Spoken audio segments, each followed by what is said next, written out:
Muda atau tua? Muda atau tua? Muda. Yakin muda?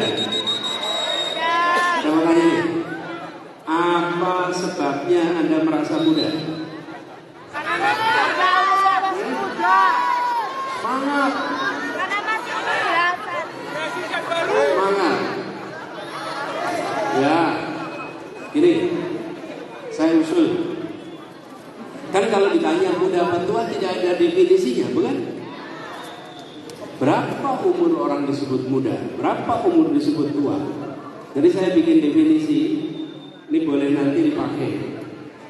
Kalau yang dipikirkan adalah masa lalu, kalau yang dibicarakan masa lalu, walaupun hitungan umurnya sedikit secara tahun, sesungguhnya dia sudah tua. Ya,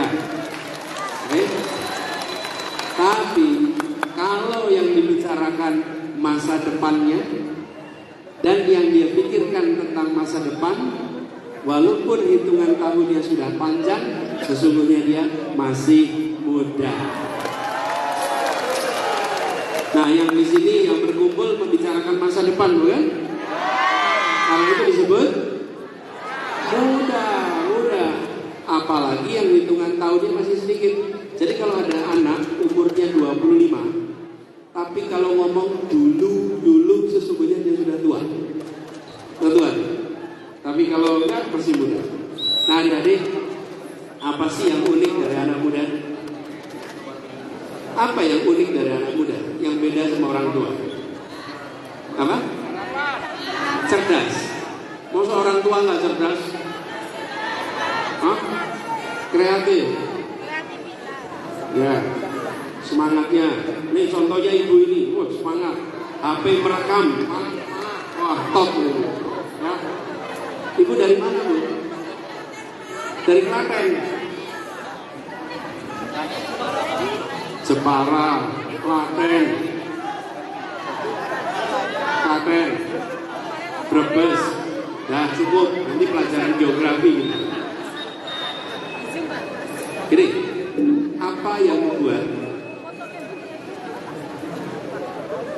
anak muda itu beda? Pola pikir. Apa pola pikir? Gini, anak muda itu unik karena anak muda selalu menawarkan kebaruan.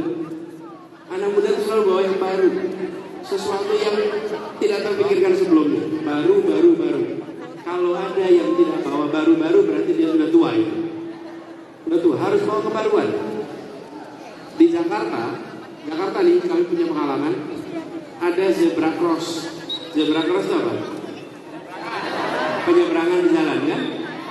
Itu udah ada puluhan tahun. Kan lewat matanya anak muda, zebra cross itu berubah jadi catwalk. Ingat nggak Citayam itu? Citayam Fashion Show. Apa itu? Itu anak muda lihat zebra cross berubah jadi catwalk. Baru. Orang yang sudah puluhan tahun lihat nggak kepikir itu jadi catwalk. Jadi kalau anak muda itu selalu menawarkan kebaruan. Jadi buat adik-adik semua, kalau nanti adik-adik mau bekerja, ditanyain pengalaman, jangan pernah minder. Misalnya di wawancara, lihat tuh, wah ini baru lulus ya? Ya. Belum punya pengalaman mas, belum punya pengalaman mbak. Anda jawab, Bapak, kalau Bapak cari orang masa lalu, pilih orang tua. Kalau Bapak mau masa depan, pilih saya. Saya mau nawarin masa depan Bapak. Mau nawarin masa depan, ya anak muda jelas belum punya pengalaman. Tapi saya nawarin masa depan. Nah itulah yang unik dari anak muda. Jadi setiap kali ketemu anak muda, sesungguhnya kita ketemu dengan wajah masa depan Indonesia. Inilah wajah masa depan Indonesia. Jadi adik-adik, saya senang sekali bisa ngobrol. Cuman judulnya kan ngobrol. Berarti kalau ngobrol jangan saya terus yang ngomong. Kalau saya terus yang ngomong namanya khotbah. Khotbah. Yuk, jadi saya mau undang siapa boleh pikiran, boleh pertanyaan, kami juga ngobrol kan? Boleh, silahkan nanti gantian kita diskusinya. Yuk, yang mau boleh langsung kenal. Boleh. Tanya apa? Boleh, oke, silakan. Ayo bangun, ayo bun, ayo maju. Ini ada sekali. Ayo semangat. Yang muda-muda ini mas.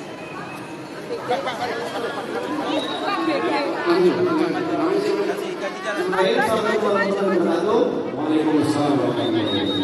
Perkenalkan, nama saya Nur Hadi Jami. Saya perwakilan dari SKI Kabupaten Brebes.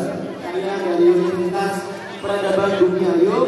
Yang pertama, saya mungkin akan menanyakan untuk kedepannya mengenai pengembangan di Brebes, karena Brebes yang pertama satu, sumber daya manusia rendah, yang pertama.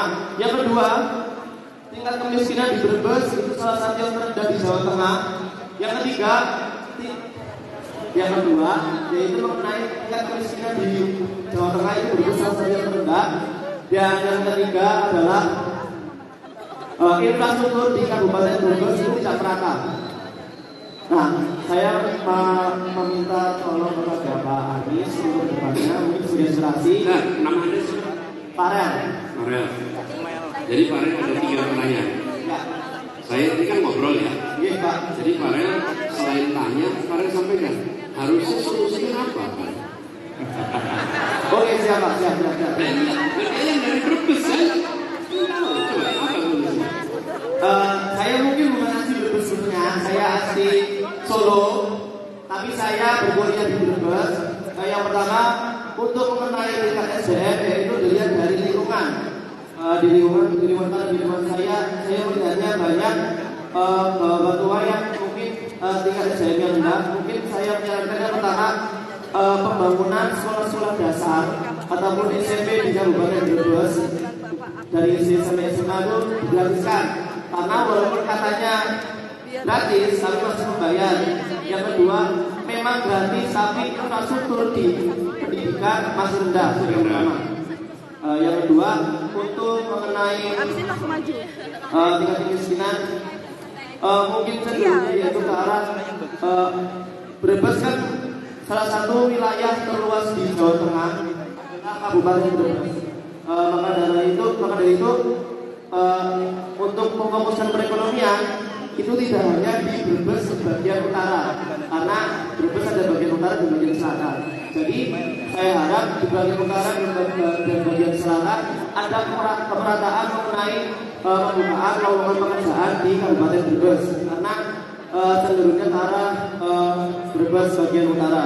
Dan yang kedua, untuk infrastruktur, saya melihatnya yang pertama ketika saya menjemput teman saya ada jalan yang masih kurang baik, yaitu jalan yang masih berupa seperti sungai yang disatkan atau tidak ada airnya, jadi masih sangat buruk. Oleh karena itu mungkin ketika misal saya menjadi Bupati Brebes, misal saya yang pertama satu keliling seluruh daerah Kabupaten Brebes mengenai jalan-jalan yang tidak baik, karena ketika transportasi di daerah Kabupaten Brebes itu baik, otomatis semuanya ekonominya insya Allah bisa berjalan dengan baik, dan otomatis investor bisa masuk ke Kabupaten Brebes. Mungkin itu dari saya. Oke, terima kasih Farel. Nanti dipanggil dulu, panggil.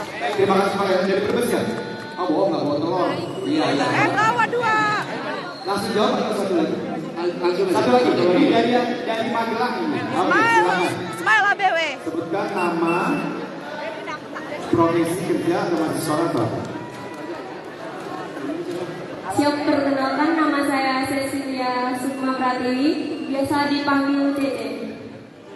Pak, Bapak kan akan merubah untuk ke depan Indonesia. Jadi, kalau Bapak sudah berhasil jadi presiden, kira-kira apa perubahan yang didapat oleh para kaum milenial ini?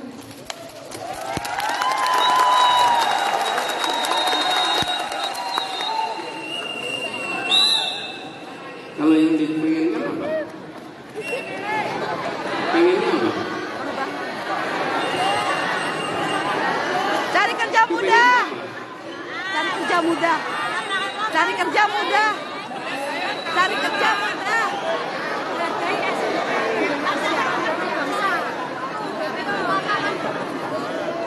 Mbak kan ya nanya ya, dikasih kesempatan sama Pak Anies. Kalau menurut Mbak maunya seperti Pengen apa? apa? Kan kita ngobrol. Pengen Cari apa? kerja. Cari kerja muda. Milenial pengen apa? Pekerja muda. Apa? Pekerja muda. Pekerjaan yang mudah. Cari jodoh muda nggak? Terus kalau kita di sekolah kan juga kita masih berbiaya mahal. Terus pengennya untuk lebih diringankan supaya semua anak di Indonesia bisa bersekolah.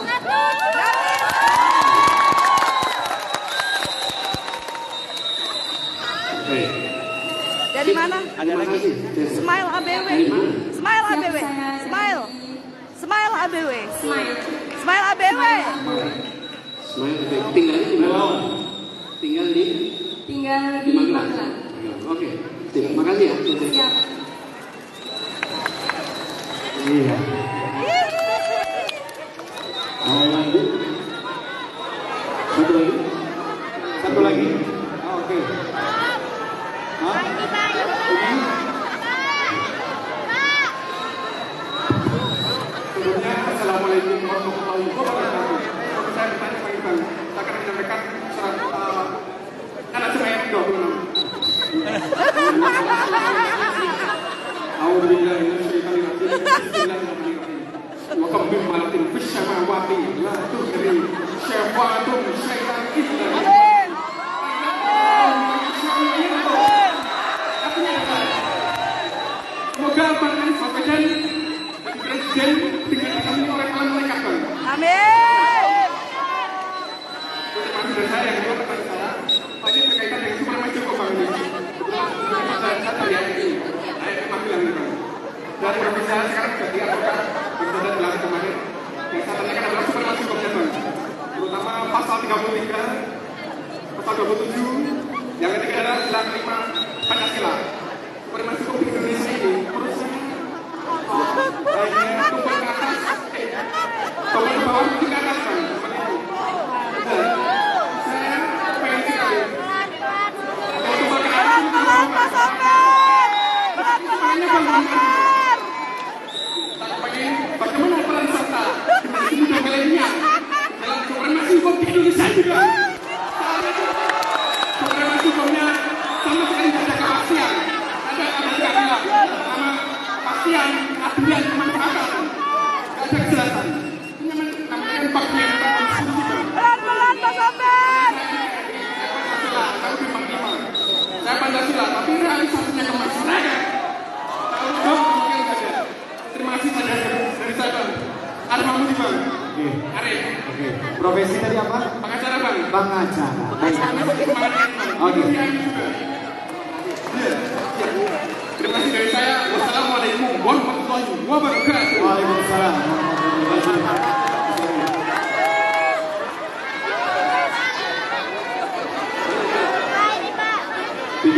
Satu lagi. Ini ya. Oh ya. SKI udah, Jarmas. Oke, terima kasih buat rekan-rekan semua yang sudah berkumpul di sini. Mungkin langsung saja Pak, perkenalkan nama saya Iza. Saya dari Sragen, Sangiran. Baik. Pada waktu tahun 2021 saya pernah magang di Kementerian Sosial. Tugas saya magang di Kementerian Sosial, program Pejuang Muda. Pada waktu itu tugas saya adalah mensurvei, salah satu tugas saya survei rumah-rumah warga yang mendapatkan bantuan sosial. Nah kemudian saya mendapati bahwasannya sebenarnya pemerintah itu banyak Pak anggaran untuk sosial, untuk mensejahterakan rakyat itu banyak. Tetapi setelah keberjalanannya ternyata bantuan itu kurang menyasar. Bahkan ada orang yang seharusnya dia mampu tapi dia mendapatkan bantuan sosial. Kira-kira apa yang perlu kita lakukan untuk memaksimalkan dari bantuan sosial ini, Pak. Bantuan sosial ini kan fungsinya adalah dengan membantu masyarakat yang kurang mampu, kemudian dia hidupnya terbantu dan dia berkembang menjadi lebih baik sehingga ekonomi di Indonesia bisa lebih maju lagi. Mas Nizam kan sudah ke lapangan, lihat ada yang terima seharusnya tidak terima, ada yang harusnya terima malah tidak terima. Apa masalahnya itu bisa terjadi? Menurut yang saya amati, masalah yang paling utama adalah pemimpin di Indonesia ini jika mau mencalonkan dirinya, mereka menyogok masyarakat. Itu satu.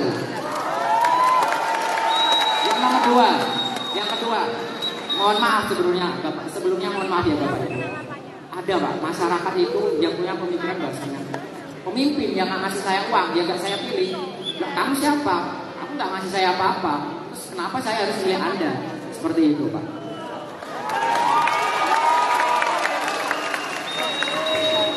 Terus cara memperbaikinya gimana itu? Pendidikan di Indonesia sebenarnya kurang merata. Jadi ini saya minta bantuan sama teman-teman milenial semua. Mana suaranya? Banyak masyarakat yang berpikiran bahwasannya untuk berpendidikan lanjut itu mereka sangat minim Pak. Di bagian pelosok desa banyak orang yang berpikiran ngapain lanjut berpendidikan. Toh saya bodoh. Toh saya orang tua saya tidak mampu. Seperti itu Pak. Nah mungkin bagaimana caranya kualitas pendidikan di Indonesia ini bisa lebih ditingkatkan lagi. Seperti itu. Ya oke. Terima kasih. Siapa tadi? Abi.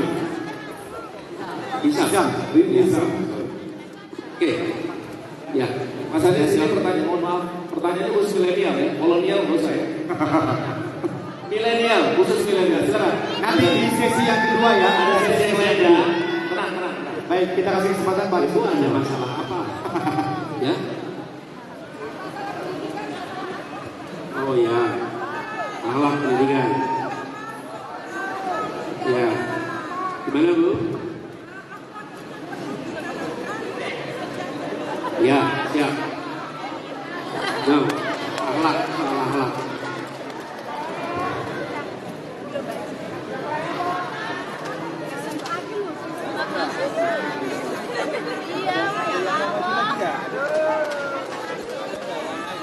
Ya. Ada yang maju lagi nggak?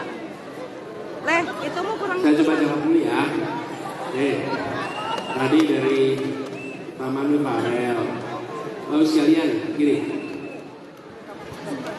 Jawaban atas banyak masalah yang ada di kita, sesungguhnya jawaban itu ada di masyarakat. Ya. Pemerintah itu punyanya dua hal. Satu, dia punya namanya wewenang. Punya wewenang. Dia bisa membuat keputusan, tanda tangan, langsung berlaku jadi aturan, terkena pada semua orang. Nomor satu, wewenang. Itu yang dimiliki pemerintah. Yang kedua, memiliki anggaran. Betul tidak? Anggaran. Bahasa kerennya fiskal. Itu punya uang untuk melaksanakan yang diatur. Oke. Yang sering pemerintah tidak punya apa? Yang pemerintah punya satu, jawaban kreatif atas masalah yang ada di masyarakat. Pemerintah sering tidak punya. Yang kedua, pengalaman praktis di lapangan. Sering pemerintah tidak punya. Yang ketiga, inovasi terobosan. Seringkali pemerintah tidak punya. Karena itu, ketika saya bertugas di Jakarta, Bapak Ibu, saya tidak mau atau bergaya tahu jawaban atas semua masalah. Tidak. Saya bilang yang saya punya itu menang. Tapi kalau jawaban, saya tanya pada masyarakat jawabannya apa. Dan kalau kita bertanya, itu bukan berarti kita tidak tahu. Kita bertanya bisa berdiskusi. Tapi kita mendapatkan masukan praktis yang belum tentu di pemerintahan itu menguasai, memahami. Brebes tadi, misalnya, bagi orang Brebes dia akan bilang ada Brebes Utara, Brebes Selatan. Yang utara maju, perekonomiannya lebih baik, betul tidak? Yang selatan kering, kemajuannya terbatas, fasilitas pendidikannya terbatas. Nah ini Bapak Ibu sekalian, karena itu saya berharap ke depan seperti kemarin menyelenggarakan di Jakarta, banyak urusan yang kita cari jawabnya bersama-sama dengan masyarakat. Jangan pemerintah bergaya paling tahu atas solusi untuk semua masalah. Karena nantinya malah kita salah memberi solusinya. Apalagi Bapak sekalian, kalau pemerintah pusat sama masyarakat daerah itu jaraknya jauh. Yang dekat kan pemerintah daerah, bukan? Daerah. Nah, jadi saya ingin garisbawahi bahwa ke depan pola cara di dalam mengelola pemerintahan itu partisipatif. Kalau bahasa sekarang namanya kolaborasi. Kalau dulu namanya gotong royong. Gotong royong itu kolaborasi. Nah, sudah lama sekali di pemerintahan itu seakan-akan yang paling tahu jawaban hanya pemerintah, yang membuat keputusan itu adalah yang paling tahu, padahal belum tentu. Gitu ya. Kemudian Cece, tadi mana Cece? Akhirnya, tadi tanya apa yang akan diberikan pada milenial? Dan saya tanya balik, apa yang milenial harapkan? Kenapa saya tanya balik? Lagi-lagi, jangan sampai yang diberikan pemerintah bukan yang diharapkan oleh milenial. Memangnya yang tahu aspirasi milenial siapa? Yang milenial, anak-anak milenial. Tapi saya mendengar dari banyak tempat, nomor satu yang menjadi concern milenial adalah lapangan pekerjaan. Itu nomor satu. Betul? Yang kedua, ini saya dengar nih. Yang kedua, kesulitan untuk memiliki rumah sendiri. Betul? Khawatir nanti bagaimana bisa punya rumah sendiri. Itu kekhawatiran banyak milenial. Dan yang jomblo, tapi itu diselesaikan sendiri kalau itu ya, nggak usah dibantu sama negara kalau itu. Tapi pertama soal lapangan pekerjaan. Begini sekalian, lapangan pekerjaan ini menjadi prioritas utama yang akan menjadi perhatian kita. Kenapa? Lapangan pekerjaan harus dibuat dengan satu, melakukan reindustrialisasi, membangun industri-industri bukan di daerah-daerah yang selama ini sudah menjadi tempat pusat industri. Harus justru dibangun di daerah-daerah yang belum menjadi pusat industri. Infrastruktur tol, infrastruktur kereta itu menjadi penyambung untuk bisa produk-produk yang dihasilkan dari sebuah industri masuk ke pasar. Tapi reindustrialisasi penting. Yang kedua, mikro, kecil, skala usaha adalah pemberi lapangan pekerjaan terbanyak. Pemberi lapangan pekerjaan terbanyak adalah sektor mikro dan sektor kecil. Karena itu pemerintah harus memberikan dukungan pada sektor mikro dan sektor kecil sehingga mereka berkembang dan otomatis menyerap lapangan pekerjaan. Sektor mikro dan kecil ini paling banyak menyerap. Lalu yang paling banyak menyerap lapangan pekerjaan juga industri kreatif dan industri pariwisata. Ini industri kreatif dan pariwisata itu paling banyak menyerap pekerjaan. Jadi begitu ya, CC. Kemudian kan rumah. Rumah ini salah satu yang kita ingin siapkan sehingga penduduk di Indonesia generasi baru tidak khawatir. Nanti ada skema untuk rumahnya. Lalu Mas Arief tadi yang luar biasa semangatnya, supremasi hukum. Ya, jangan sampai tebang pilih. Tumpul ke atas, tajam ke kawan, tumpul ke kawan, tajam ke lawan. Nah, itu boleh. Jadi itu hanya membutuhkan ketegasan saja. Begitu tegas, maka kita akan bisa menegakkan aturan hukum sehingga siapa saja mendapatkan perlakuan yang sama. Insyaallah jadi pegangan Mas Hisam soal bansos. Ini bansos salah sasaran ada di mana-mana ya beritanya. Betul ya?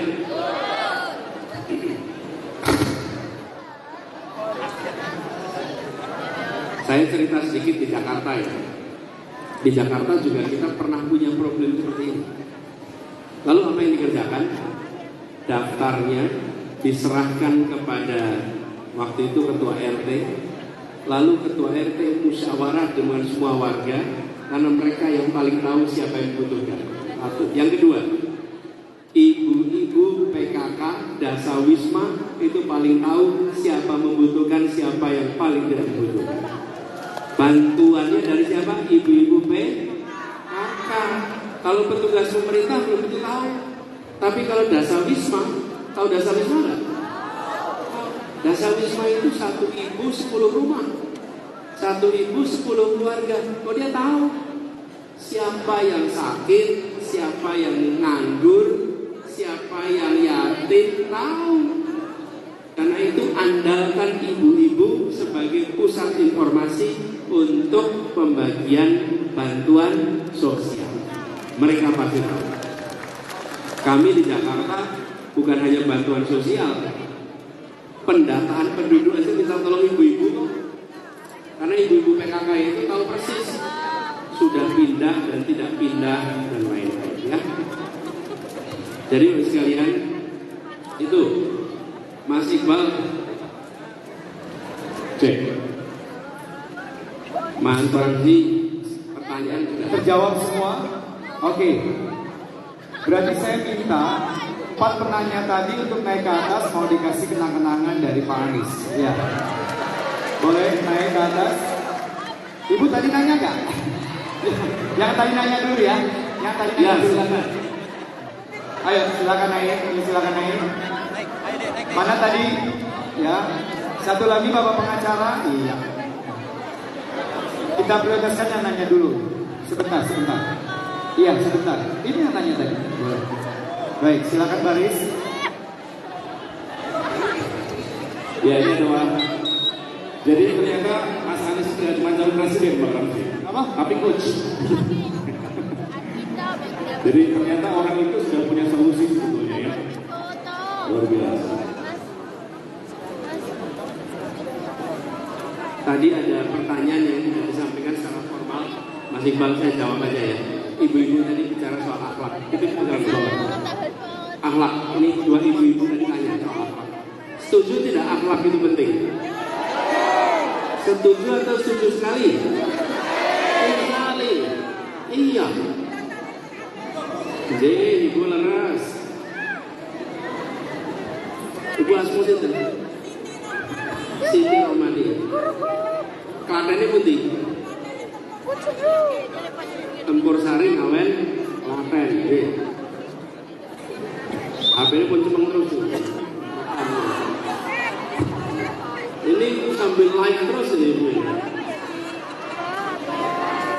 Bu, mungkin panjenengan terima hadiah kita sekalian. Boleh. Silakan. Pun sing santai mawon Bu, sing santai. Nah. Siap, hati-hati. Pun sing relax. Nggih, pun relax mawon. Dan ini kalau jawab pertanyaan ibu, nggih. Gini, akhlak itu kalau kita sampaikan juga dalam pendidikan biasa disebut namanya karakter.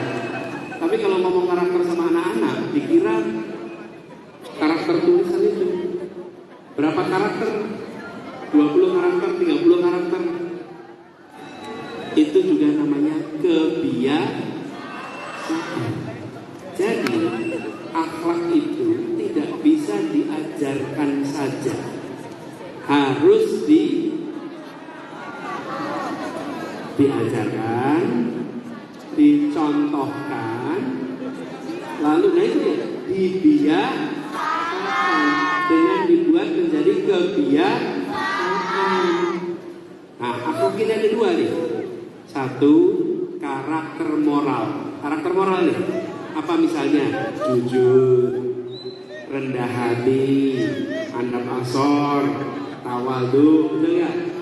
Kemudian ya semua yang sifatnya moral, oke? Saleh, beriman, bertakwa, itu adalah karakter Tapi karakter juga ada satu, namanya karakter kinerja. Apa itu? Rajin, kerja keras, tangguh, tuntas. Nah, kita tidak ingin begini dulu. Apa? Jujur, tapi malas. Gak ingin kan? Tapi kita juga tidak ingin kerja keras, tangguh, tapi culas, tapi licik. Bang, kita maunya dua-duanya.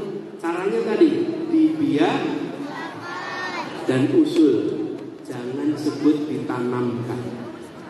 Karena yang namanya kebiasaan itu ditumbuhkan, bukan ditanamkan. Biarkan dia tumbuh. Anak-anak juga pendidikan itu bukan untuk menanamkan, tapi untuk menumbuhkan. Anak itu seperti bibit biji, ditaruh di tanah yang subur dengan iklim yang sehat, dia tumbuh. Bijinya bagus, tanahnya gersang, bisa tumbuh tidak? Tidak bisa. Tanahnya subur, bibitnya jelek, bisa tidak? Tidak bisa. Tapi juga bibit bagus, tanah bagus, tapi cuacanya kering, panas, tidak ada hujan, bisa tumbuh tidak? Bibit itu anaknya, tanah itu keluarganya, kemudian iklim itu lingkungan sekitarnya, tiga-tiganya. Jadi menumbuhkan akhlak yang baik perlu keluarga yang baik, sekolah yang baik, lingkungan yang baik. Ya, setuju sekali. Yuk, sekarang saya duduk. Ibu, ini ibu. Nih, mungkin manfaat. Amin. Nih. Mudah-mudahan nanti kalau Pak Anies jadi presiden, mudah-mudahan negara Indonesia adil, makmur, sakinah, mawaddah, warahmah, dan bahagia, sejahtera. Kenapa si sakinah mawaddah warahmah dibawa-bawa? Wal yahsal ladzina law taraku min khalfihim dzurriyyatan dha'afan khafu 'alaihim falyaqulu qawlan sadida. Oke, baik. Foto bareng, boleh. Ayo. Anies, foto dulu Anies. Ya, silakan. Ayo, Bapak di tengah. Mana handphonenya? Sini saya fotoin. Ya. Wah, foto ini sama karam sih. Boleh saya? Kayaknya jangan masuk lagi deh. Harus foto di Sama, sini. apa-apa. Buat Pak Anies saja. Oke, untuk para relawan ini saya mau jualan namanya nih. Relawan Anies sama, relawan Anies sama. Woi, mantap Pak. Tepuk tangannya paling ya. Oke. Sobat Anies, mana relawan Sobat Anies? Ada juga yang hadir dari SKI, mana SKI suaranya? Woi, mantap. Ada Jarnas. Ada relawan Manis. Mas Anies. ABC mana ABC? Dan terakhir ada gerakan Desa Nusantara. Gerakan Desa Nusantara yang juga hadir, ya. Baik, ya.